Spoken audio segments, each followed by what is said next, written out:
Good afternoon. Welcome to the 90th running of the Liverpool Grand National. We expect a great race today.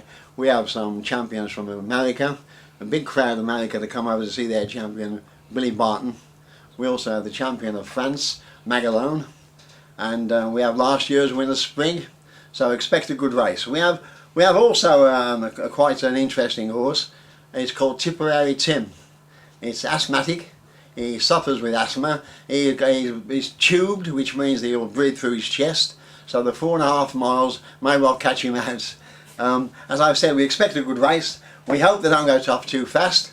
We have Easter Hero, one of the new kids on the block. We expect he'll probably go off like a scalded cat, but I believe Lord Sefton has had a word with the jockey, and let's hope that they don't do silly things today. So we're all ready for the first race, the big race. The 90th running of the Grand National. They're at the post, I can see, yeah, they're coming in line, 2 lines, they're off! Okay, they're on the run to the first fence now. They're going like a scalded cat, it's a bit stupid, it's 2 lengths clear, Easter Hero. Easter Hero is 2 lengths from Master Billy, the favourite. We have Magalone up there. We also have a wide outside, we have Tipperary Tim. Billy Barton's still with them.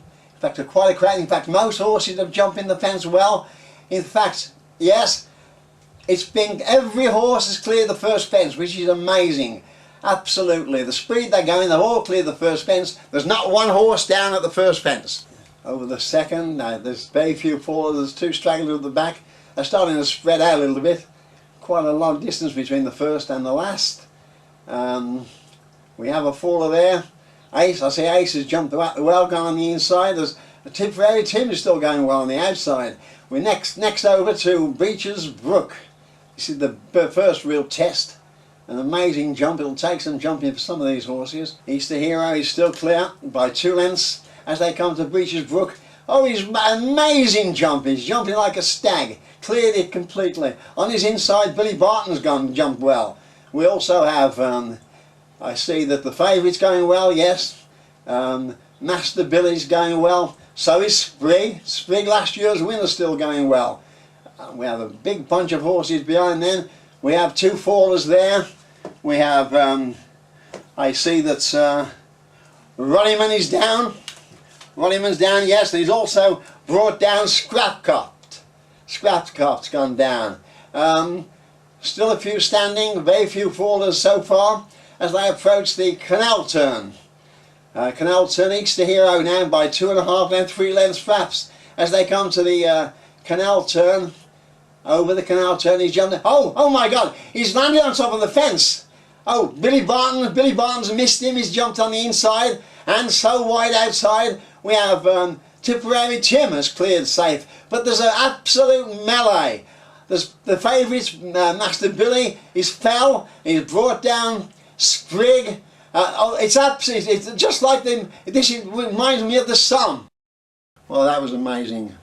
It was caused mostly by the speed, but Easter Hero was obviously going off too fast, and the horses behind him were trying to keep up with the pace. They've been caught a perler, because as he jumped the fence, I don't know whether you know, but the canal turn is a sharp left turn, taking you back around the country, up towards the Melling Road. And the speed he was going, he tried to jump, and then he changed his mind at the last minute, and he landed on top of the fence. The horses coming completely behind him, they didn't know what to do. They couldn't jump over him, obviously, and most were brought down. They were brought down by horses, and behind horses that come from behind, they were also in the melee.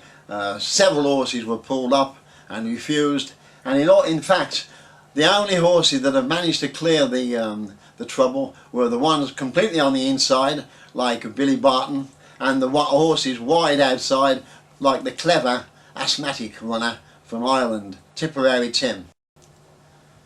So anybody who'll see that the Pathy clip, which is part of the entertainment, you'll see that hardly any horses managed to get over the canal turn. Obviously caused because of Easter Hero's speed and the way he was on top of the fence. It had never been done before. No one's ever seen anything like it in the history of the race. And at the moment, as they are approaching Valentine's Brook, there are only 7 horses standing, which is Billy Barton, Tipperary Tim, Magalone, the French horse, is still there, and so is Ace, Factor D, Making, and the one horse, a Great Span, ridden by a 17-year-old schoolboy who's managed to get a few hours off from school. So he's doing very well. But that's all we have at the moment, and now I'll pass you on to the grandstand and the chair and the water jump.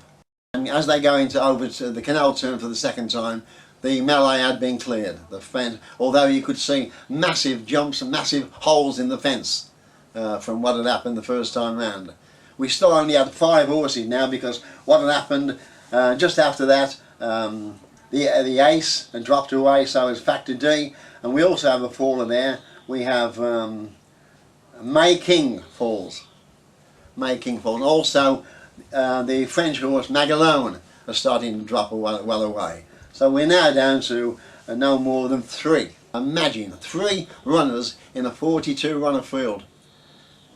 As they come up now towards the Melling Road onto the racetrack proper, we have the 3 runners spread across the course.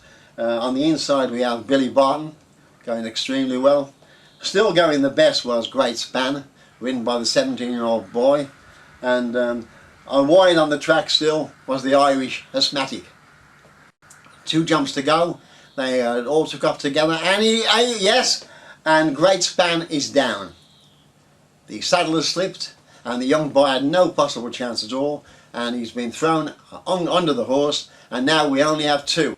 As they jump the last fence, there is absolutely nothing between them.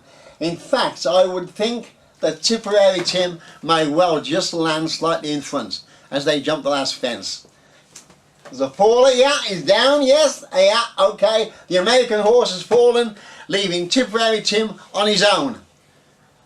There's an attempt to, yeah, they've recovered the horse. Someone has managed to stop the horse, and they have managed to get the jockey back on again. And although someone pushed a little bit too hard and he almost went over the other side. But now we have the run-in, and we can clearly see the Tipperary Tim has come home alone in the 90th running of the Liverpool Grand National. An absolute disaster. The noise from the crowd is as if there is no one there. It is absolutely muted. Hardly anyone is paying any attention to Tipperary Tim whatsoever. There's very little cheering or clapping. In fact, he's in the winner's enclosure now, and I can see only one person has patted his back. And yet the noise that is coming from the back of the stand, where obviously the American horse is coming into the second spot or second position for the runner-up, is absolutely tremendous. There's pushing and shoving. The horse can hardly get through. What happened with this particular race was that they were a little bit greedy. Someone was a bit greedy, and they tried to get too many runners, and they charged more, but they dropped the quality of the runners. Hence, horses like the winner, Tipperary Tim, was allowed to get in, where normally they wouldn't have been able to. He was a 50-pound throwaway off the flat, and horses like that, but there were also another at least 8 horses in the 200 to 1 bracket.